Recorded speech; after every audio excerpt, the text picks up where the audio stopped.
Karon buntaga mga tats nata sa Peaceport karon no medyo nag-duty sa ta kay ngano pila ka adlaw biya taway duty. Og isa pa naata sa pambot karon kay Tats, good morning. Kabwa jud taron.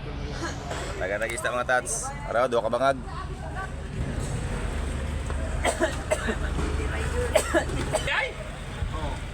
Sugdan na nato mga tats. Og ako nang giabrihan mga tats ang bangag kay ako man na magbudiga dira kay ako ang mosulod og mukuha ng mga isda ato nang habuon mga tats. Pero bago ta nahabuon mga tats ato sa nang kuhaan og tubig. Kay nga naman pertin daghan og tubig na og isa pa perti ra ba yung bugnawa na kay bloki ang ice gibutang diha. So dili pa man na makita ang isda ato sa nang kuhaan og tubig. Pagkahuman ako kuha og tubig mga tats giuna sa nako yung dako nga isda kaning pandawan. Kay naa maguna si babaw siyempre kung kinsay na una diha mo jud natong hunahon.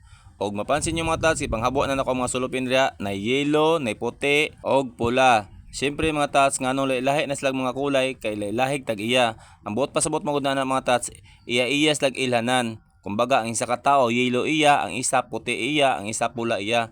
So lahi slag kuha, wala sila nagkorpo kay nga naman iya mas lag paningkamot sa lawod og diskarte. Og kanang sa kong atubangan mga tats, bariles na. So dili ko mohabuan na kay dili mo kadaog na. Ang mohabuan na lahi nga libor katong kusgan.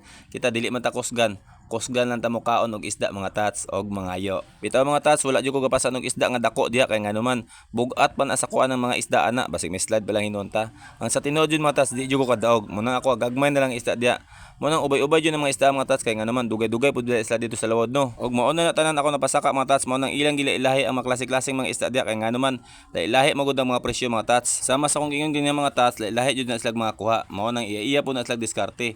Pagka human ako pili dira mga tats, ako na silang gitabangan og pangayuan og niliburan. Bot pasabot mga tats ang atong hinaguan. So mangayo ko ana sila ha. Og mauni ang ilang gihatag sa kuha mga tats. Tan-awan ninyo.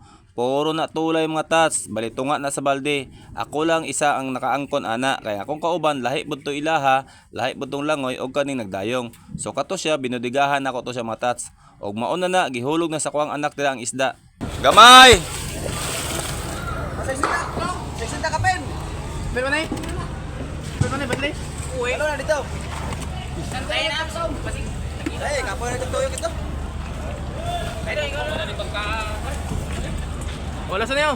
Bray, kali bray.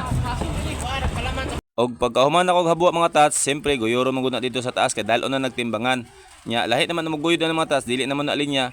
Maora ni ang among gihabwa gani mga tats, mga 14 ni kabanyera, dahil lahig mga klaseng isda. Siyempre kay dili man natong papel diha, lahi na pud ang libor ma-assign diha og maoni ang ako ang isda. Mga tats, tanong ang gihatag sa kuha, puro tulay.